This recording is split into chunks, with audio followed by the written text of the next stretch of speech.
বিসমিল্লাহির রহমানির রহিম। আসসালামু আলাইকুম সবাইকে। তানিয়াজ কিচেন স্টোরিতে আবারও স্বাগতম জানাচ্ছি আজকের নতুন রেসিপি দেখার জন্য। আজকে খুবই ট্র্যাডিশনাল এবং মজাদার একটা রেসিপি শেয়ার করব। তৈরি করে দেখাবো দই বড়া। সারাদিন রোজা রেখে ইফতারিতে একটু দই বড়া মুখে দিলেই যেন সারাদিনের ক্লান্তিটাই দূর হয়ে যায়।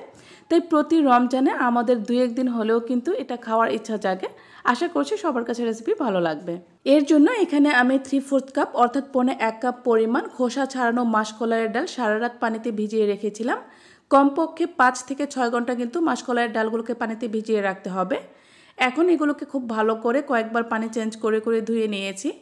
এবার এই ডালগুলোকে পানি থেকে ছেঁকে তুলে নিয়ে খুব ভালো করে ব্লেন্ড করে নিব, অথবা পাটায়ও বেটে নিতে পারেন। তো এখানে আমি একদম মিহি করে ব্লেন্ড করে নিয়েছি। এখন এই ব্লেন্ড করা ডালগুলোকে আমি এরকম হাতের সাহায্যে অথবা একটা হ্যান্ড উইস্কের সাহায্যে প্রায় 7 থেকে 8 মিনিট সময় নিয়ে ভালো করে ফেটিয়ে নিব। যদি আপনারা আরও কম সময়ের মধ্যে করতে চান তাহলে কিন্তু ইলেকট্রিক বিটারও ব্যবহার করতে পারেন।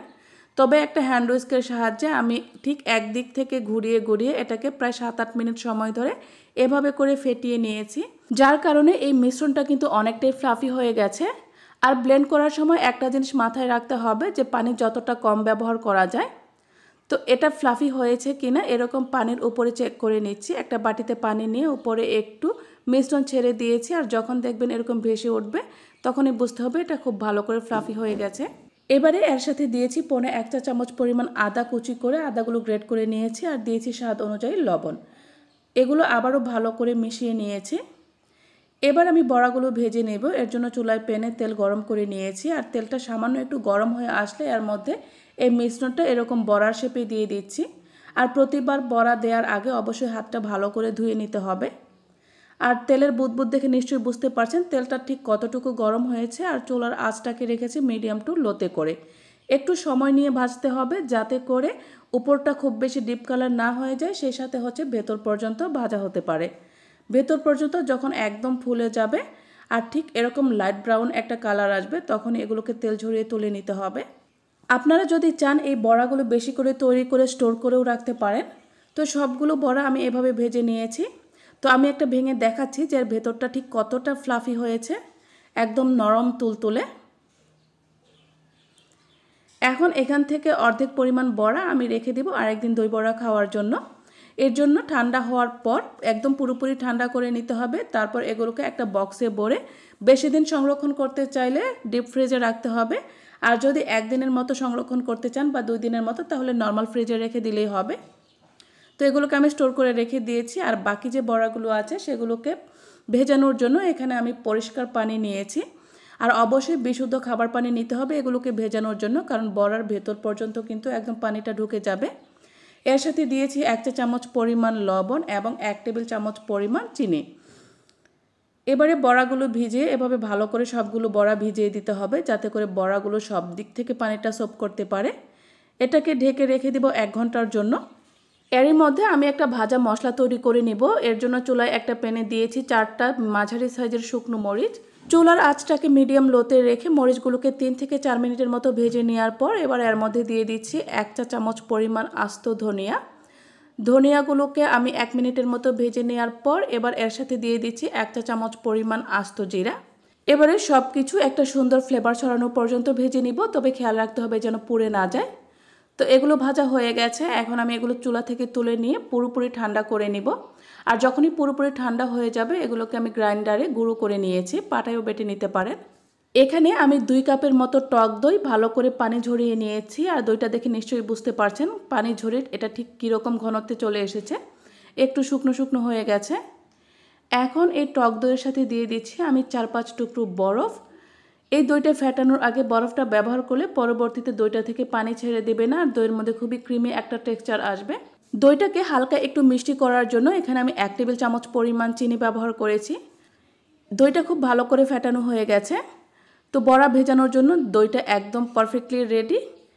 এবারে আমি যে বড়াগুলো পানিতে ভিজিয়ে রেখেছিলাম 1 ঘন্টা পর আমি সেগুলোকে পানি থেকে তুলে নিচ্ছি। যদি আপনাদের হাতে সময় কম থাকে তাহলে সেক্ষেত্রে কিন্তু 40 বা 45 মিনিটের মতো ভিজিয়ে রাখলেও হবে। এখন এভাবে আলতো করে প্রেস করে করে পানিটা ঝরিয়ে নিতে হবে, তবে খুব বেশি জোরে প্রেস করা যাবে না, এতে কিন্তু বড়াগুলো ভেঙে যাওয়ার সম্ভাবনা আছে। এভাবে প্রেস করে করে পানিটা ঝরিয়ে নিয়ে সাথে সাথে এগুলোকে আমি ফেটানো দইয়ের মধ্যে দিয়ে দিব। দইয়ের মধ্যে এই পানি ঝরানো বড়াগুলো দেওয়ার পর এভাবে করে দইয়ের মধ্যে ডুবিয়ে দিতে হবে, যাতে করে পরবর্তীতে দইটা এই বড়াগুলো ভালো করে সোক করে নিতে পারে। এখন এই দইয়ের মধ্যে বড়াগুলোকে আমি 1 ঘন্টার মতো ভিজিয়ে রাখবো, আর এটাকে আমি নর্মাল ফ্রিজে রেখে দিব 1 ঘন্টার জন্য। এরই মধ্যে আমি চাটনিগুলো তৈরি করে নিব। প্রথমেই তৈরি করে নিব তেঁতুলের চাটনি। এর জন্য চুলায় একটা প্যানে দিয়েছি 1/4 কাপ পরিমাণ চিনি। এখন এই চিনিটাকে আমি ক্যারামেল করে নিব। চুলার আঁচটাকে একদম লোতে রেখে এই ক্যারামেলটা তৈরি করতে হবে, যাতে করে ক্যারামেলটা পড়ে না যায়।